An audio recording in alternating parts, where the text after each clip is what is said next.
Hi friends, ഞാൻ ഇന്ന് പറയാൻ പോകുന്നത് വളരെ ക്രിട്ടിക്കലായിട്ടുള്ളൊരു ഫണ്ടാ സീക്രട്ടാണ് നിങ്ങളോട് പറയാൻ പോകുന്നത് ശരിക്കും. സോ ഇത് നിങ്ങളുടെ ട്രേഡിങ്ങിൽ നിങ്ങൾ ഇതും കൂടെ ആഡ് ചെയ്യുവാണെങ്കിൽ നിങ്ങൾക്ക് ബെസ്റ്റ് റിസൾട്ട് കിട്ടാനുള്ള സാധ്യത വളരെ കൂടുതലാണ് ശരിക്കും. ഫ്രീ ഫ്ലോട്ട് മാർക്കറ്റ് ഷെയർ എന്ന് പറയുന്നൊരു കൺസെപ്റ്റ് ഉണ്ട്. അതായത് മാർക്കറ്റിൽ എന്തുമാത്രം സ്റ്റോക്ക് ട്രേഡ് ചെയ്യാനുണ്ട് എന്നുള്ളതാണ് അത് ഉദ്ദേശിക്കുന്നത് ശരിക്കും. ഇപ്പോൾ ഫോർ എക്സാമ്പിൾ, ഒരു വലിയൊരു കമ്പനി, ആ കമ്പനിയുടെ 75% സ്റ്റോക്ക് പ്രൊമോട്ടറിൻ്റെ കയ്യിലാണ്, 15% FISൻ്റെ കയ്യിലാണ്, ഒരു 10% DISൻ്റെ കയ്യിലാണ്. സോ ടോട്ടൽ എത്ര വരും? 95% വരും അല്ലേ. ബാക്കി മാർക്കറ്റിൽ, ദാറ്റ് മീൻസ് റീറ്റെയിലേഴ്സിൻ്റെ കയ്യിൽ ഹാർഡ്ലി 5% ഉള്ളൂ. ദാറ്റ് മീൻസ് അത്രയും സ്റ്റോക്ക് മാർക്കറ്റിൽ ട്രേഡ് ചെയ്യാൻ വരത്തുള്ളൂ. മാക്സ് അത്രയും പോലും വരില്ല. കാര്യം എന്താണെന്ന് വെച്ചാൽ പല നല്ല റീറ്റെയിലേഴ്സും സ്റ്റോക്കുകൾ മേടിക്കുന്നത് ലോങ് ടേമിന് വേണ്ടിയാണ്. അവർ ഇങ്ങനത്തെ സ്റ്റോക്കുകൾ വിൽക്കത്തില്ല. അപ്പോൾ എന്തുവരും? ആക്ച്വൽ ഫ്രീ ഫ്ലോട്ട് 5% നമ്മൾ കണക്കൂട്ടിയാലും അതിൻ്റെ ഒരു 60% 70% ഒക്കെ മാർക്കറ്റിൽ ട്രേഡിങ്ങിന് വരത്തുള്ളൂ ശരിക്കും. സോ 5%-ൽ സംതിങ് അറൗണ്ട് 3% ആക്ച്വൽ മാർക്കറ്റ് ട്രേഡിങ്ങിന് വരത്തുള്ളൂ. ഇങ്ങനത്തെ സ്റ്റോക്കുകളിലെ ഫണ്ടാ പെർഫോമൻസ് സൂപ്പർബ് ആണെങ്കിൽ, ഇവരുടെ റിസൾട്ട് ക്ലാസ് ആണെങ്കിൽ, ഇവരിൽ near time visibility, that means order booking എല്ലാം പക്കയാണെങ്കിൽ ഈ സ്റ്റോക്ക് പടപടാന്ന് കയറിപ്പോവും ശരിക്കും. കാര്യം മാർക്കറ്റിൽ സ്റ്റോക്കിൻ്റെ എണ്ണം വളരെ കുറവാണ്. ട്രേഡ് ചെയ്യാനുള്ള നമ്പർ ഓഫ് സ്റ്റോക്സിൻ്റെ എണ്ണം ഭയങ്കര ഷോർട്ടേജാണ് മാർക്കറ്റിൽ. അതിൻ്റെ കൂട്ടത്തിൽ ബെസ്റ്റ് റിസൾട്ട് വരുമ്പോഴത്തേക്കും സ്റ്റോക്കിന് ഡിമാൻഡ് കൂടുതലായിരിക്കും, പക്ഷേ സപ്ലൈ വളരെ ലിമിറ്റഡ് ആകും ശരിക്കും. സോ ഇങ്ങനത്തെ സ്റ്റോക്കുകൾ നിങ്ങൾ കണ്ടെത്തുക എന്നുള്ളതാണ് ട്രേഡിങ്ങിൻ്റെ വലിയൊരു സീക്രട്ട് ശരിക്കും. ഇങ്ങനത്തെ സ്റ്റോക്കുകളിൽ അതിൻ്റെ ഫണ്ട അനലൈസ് ചെയ്യുക. ഫണ്ട ചുമ്മാ അനലൈസ് ചെയ്ത കാര്യമില്ല, ബ്ലോക്ക് ബസ്റ്റർ രീതിയിൽ അനലൈസ് ചെയ്യുക. അതിൻ്റെ അകത്തുള്ള നിയർ ടൈം ഏണിങ്സ് വിസിബിലിറ്റി മനസ്സിലാക്കുക, ഓർഡർ ബുക്കിംഗ് എത്രയാണെന്നൊക്കെ മനസ്സിലാക്കുക. അങ്ങനത്തെ സ്റ്റോക്കിൻ്റെ മാർക്കറ്റിൽ എത്ര നമ്പേഴ്സ്, എത്ര കൗണ്ട്, ഹാർഡ്ലി എത്ര % മാർക്കറ്റ് ട്രേഡ് ചെയ്യുന്നുണ്ടെന്ന് മനസ്സിലാക്കിയാൽ ഇങ്ങനത്തെ സ്റ്റോക്കുകളിൽ കൂടുതൽ ഫോക്കസ് ചെയ്താൽ you will get fantastic result. ഞാനിപ്പോൾ ഇവിടെ കാണിക്കാൻ പോകുന്നത് ഇങ്ങനെ ഈ അടുത്ത കാലത്ത് കയറിയ, ഇത്രയും മാർക്കറ്റ് കഴിഞ്ഞ ഒരു മാസമായിട്ടും മോശമായിട്ടും കയറിയ ഒരു സ്റ്റോക്കിൻ്റെ ഡീറ്റെയിലാണ്. ആ സ്റ്റോക്കിൻ്റെ ഡീറ്റെയിൽ കാണിക്കാം. അതുപോലെ തന്നെ ഇങ്ങനത്തെ സ്റ്റോക്ക് കണ്ടുപിടിക്കാനായിട്ട്, ഈ ഫ്രീ ഫ്ലോട്ട് എത്രയുണ്ടെന്ന് മാത്രം കണ്ടുപിടിക്കാനായിട്ടുള്ള സ്ക്രീനറിലെ സ്ക്രീനിൽ എങ്ങനെ നമുക്ക് അത് കോഡ് ചെയ്യാമെന്നുള്ളതിൻ്റെ ഡീറ്റെയിൽ ഞാൻ കാണിക്കാം. ഫണ്ടേക്കുറിച്ച് ഞാനത് പറയുന്നില്ല. ഫണ്ട് പഠിക്കാനുള്ള സംഗതി തന്നെയാണ്. ഫണ്ടിൽ നമുക്ക് ഷോർട്ട് കട്ട്സ് ഒന്നുമില്ല, പഠിച്ചേ മതിയാകും ശരിക്കും.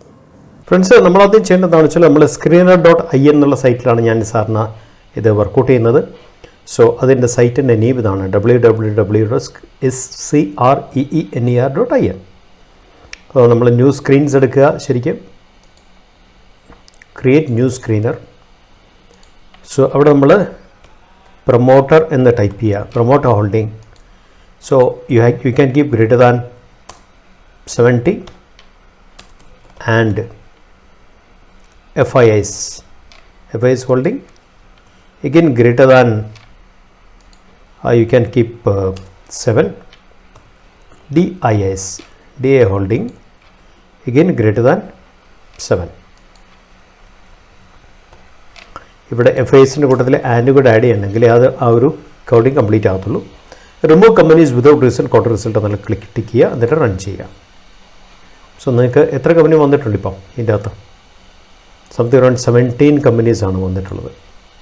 സോ 17 കമ്പനിയിലേ ഉള്ളൂ ശരിക്ക് ഫ്രീ ഫ്ലോട്ട് മാർക്കറ്റ് ഷെയർ എന്ന് വെച്ചാൽ മാർക്കറ്റിൽ ഫ്ലോട്ട് ചെയ്യുന്ന ഇൻഡിപെൻഡൻറ്റ് ഷെയർസിൻ്റെ എണ്ണം വളരെ കുറവായിട്ട്. ഫോർ എക്സാമ്പിൾ TCSൽ പ്രൊമോട്ടർ ഹോൾഡിംഗ് 72 ആണ്, FIS 12 ഉണ്ട്, DIS 9 ഉണ്ട്. സോ 72 + 12 84 + 9 94% മാർക്കറ്റ് നോർമൽ കേസ് വരാത്ത ഷെയറാണ്. ബാക്കി ഹാർഡ്ലി 6% ആണുള്ളത്. 6% തന്നെ ലോങ് ടൈം ഹോൾഡ് ചെയ്യുന്ന ചെറിയ റീറ്റെയിലേഴ്സ് ഉണ്ട്. സോ എല്ലാം കഴിഞ്ഞിട്ട് ഒരു 4% ഷെയർസ് മാർക്കറ്റിൽ ട്രേഡിങ്ങിന് വരാറുള്ളൂ. അപ്പോൾ TCSലൊക്കെ ബെസ്റ്റ് ഫണ്ട്, TCS നമുക്കറിയാമല്ലോ ബെസ്റ്റ് ഫണ്ടാ കമ്പനിയാണ്. ഇതിൻ്റെ അകത്ത് ആ ഇൻഡസ്ട്രിക്ക് ഒരു ഗ്രോത്ത് വന്ന് കമ്പനിക്ക് ഫെൻറ്റാസ്റ്റിക് ഓർഡർ റിസൾട്ട് വന്നു കഴിയുമ്പോഴത്തേക്കും ഡിമാൻഡ് ഭയങ്കരമായിട്ട് കൂടുന്നൊരവസ്ഥ വരുമ്പം സപ്ലൈ എപ്പോഴും കുറഞ്ഞിരിക്കും. അങ്ങനത്തെ കേസിലാണ് കമ്പനികളുടെ സ്റ്റോക്ക് ഭയങ്കരമായിട്ട് ഷൂട്ടപ്പ് ഇത് പോകുന്നത് ശരിക്കും. TCS ഉണ്ട്, തൈറോക്കെയർ ഉണ്ട്, ജിൻഡാൽ സ്റ്റെയിൻലെസ് ഉണ്ട്, L&T ടെക്നോളജി ഉണ്ട്, ഹിന്ദുസ്ഥാൻ എയറോനോട്ടിക്സ് ഉണ്ട്. So we R got something around 17 companies ഉണ്ട് ശരിക്കും. അപ്പോൾ ഇങ്ങനെയാണ് നമ്മൾ സ്ക്രീൻ ചെയ്യുന്ന market float number of shares കുറവുള്ള കമ്പനികൾ നമ്മൾ കണ്ടുപിടിക്കുന്നത് ശരിക്കും. ഇങ്ങനത്തെ കമ്പനികളുടെ ഫണ്ട് നമ്മൾ തറവാക്കണം, അതിൻ്റെ ക്വാർട്ടർ റിസൾട്ടിൻ്റെ അനാലിസിസ് നമ്മൾ തറവാക്കണം. അങ്ങനത്തെ കമ്പനിയിൽ ബെസ്റ്റായിട്ടുള്ള ഒരു ഒരു ഓർഡർ ബുക്കിംഗ് വന്നാൽ, അല്ലെങ്കിൽ എക്സലൻറ്റ് ഏണിംഗ് വിസിബിലിറ്റി വന്നാൽ ഡിമാൻഡ് കൂടാനുള്ള സാധ്യത എപ്പോഴും വളരെ കൂടുതലാണ് ശരിക്കും. ഫ്രണ്ട്സ്, ഫ്രീ ഫ്ലോട്ട് കുറവുള്ള ഒരു ചാർട്ട് കാണിച്ചെന്ന് വെച്ചാൽ ഇതൊരിക്കലും റെക്കമെൻഡേഷൻ ആയിട്ട് എടുക്കല്. റെക്കമെൻഡേഷനേ അല്ല, ഒരു ലേണിംഗ് പർപ്പസിന് വേണ്ടി, ഒരു ഒബ്സർവേഷൻ പർപ്പസിന് വേണ്ടി, ഒരു എഡ്യൂക്കേഷൻ പർപ്പസിന് വേണ്ടി മാത്രമാണ് ഞാൻ ഈ ചാർട്ട് കാണിച്ചത്. നിങ്ങൾ ഈ ചാർട്ട് പോയിരിക്കുന്ന പോക്ക് നോക്കൂ. ശരിക്കും വളരെ ഫ്രീ ഫ്ലോട്ട് മാർക്കറ്റ് ഷെയർ കുറവുള്ള ഒരു കമ്പനിയാണ്. ശരിക്കും നോക്ക്, ഇത് ബ്യൂട്ടിഫുൾ ആയിട്ടോ ട്രെൻഡ് ചെയ്തിരിക്കുന്നത്. ആൻഡ് സീ ദി ട്രെൻഡ് കഴിഞ്ഞ ഒരു മാസത്തിൽ, അല്ലെങ്കിൽ ജനുവരി മുതലുള്ള ട്രെൻഡ് ഒന്ന് എടുത്തു നോക്കും നിങ്ങൾ. മാർക്കറ്റ് ഇന്ന് മാത്രം താഴെ പോയി. മാർക്കറ്റ് സംതിങ് അറൗണ്ട് 1000 പോയിൻ്റ് താഴെ പോയി അല്ലേ. 1000 പോയിൻ്റ് താഴെ പോയപ്പോൾ സ്റ്റോക്ക് കയറി പോയി പോക്ക് നോക്കൂ. ശരിക്കും അതാണ് ഞാൻ പറഞ്ഞത്. ബെസ്റ്റ് ഫണ്ടാ റിസൾട്ട്സ്, ബെസ്റ്റ് ബേസിക് ഫണ്ടാ ആയിട്ടുള്ള കാര്യങ്ങൾ. അക്കൂട്ടത്തിൽ ഏണിങ്സ് പൊട്ടൻഷ്യലിനെ കുറിച്ചുള്ള ഡീറ്റെയിലും കൂടെ കിട്ടുവാണെങ്കിൽ, നിയർ ടൈം ഏണിംഗ് വിസിബിലിറ്റിയെ കുറിച്ചുള്ള ഡീറ്റെയിലും കൂടെ കിട്ടുവാണെങ്കിൽ, അതുപോലെ തന്നെ ഓർഡർ ബുക്കിംഗ് ഡീറ്റെയിലും കൂടെ കിട്ടുവാണെങ്കിൽ, ഫ്രീ ഫ്ലോട്ട് കുറവുള്ള ഷെയർസിന് 1 ഡേയ്സ് മാർക്കറ്റിൽ കൊടുക്കാൻ സാധിക്കും. ശരിക്കും ഇതാണ് വളരെ ക്രിട്ടിക്കലായിട്ട് മനസ്സിലാക്കേണ്ട ഒരു സത്യം. ശരിക്കും പക്ഷേ ഫണ്ട് തറവായിട്ട് പഠിക്കണം. അനലൈസ് ചെയ്യണമെങ്കിൽ നമുക്ക് ഇങ്ങനത്തെ ഫ്രീ ഫ്ലോട്ട് കുറവുകളൊക്കെ നമുക്ക് സ്ക്രീനിൽ വെച്ച് കണ്ടുപിടിക്കാൻ പറ്റും. പക്ഷേ അവിടം വരെ കണ്ടുപിടിക്കാൻ പറ്റൂ. ശരിക്കും ഫണ്ട് അനാലിസിസിൽ ഒരു ഷോർട്ട് കട്ടും ഇല്ല. നമ്മൾ പഠിച്ചേ മതിയാകൂ. ശരിക്കും ഫ്രണ്ട്സ്, നിങ്ങൾ ഈ വീഡിയോ കണ്ടുകൊണ്ട് ഞാൻ വിശ്വസിക്കുന്നു. ഇത് വളരെ ക്രിട്ടിക്കലായിട്ടുള്ള ഒരു ട്രേഡിംഗ് കൺസെപ്റ്റാണ്, ട്രേഡിംഗ് സീക്രട്ടാണ്. ശരിക്കും ഈ സീക്രട്ടും കൂടെ ഓൾറെഡി നിങ്ങളുടെ എക്സിസ്റ്റൻസ് സിസ്റ്റത്തിൽ അപ്ലൈ ചെയ്യുകയാണെങ്കിൽ you will get fantastic result. നേരത്തെ പറയുന്നു, ഫണ്ട് കമ്പൽസറി ആയിട്ട് പഠിക്കണം. ഫണ്ട് പഠിച്ചേ മതിയാകൂ.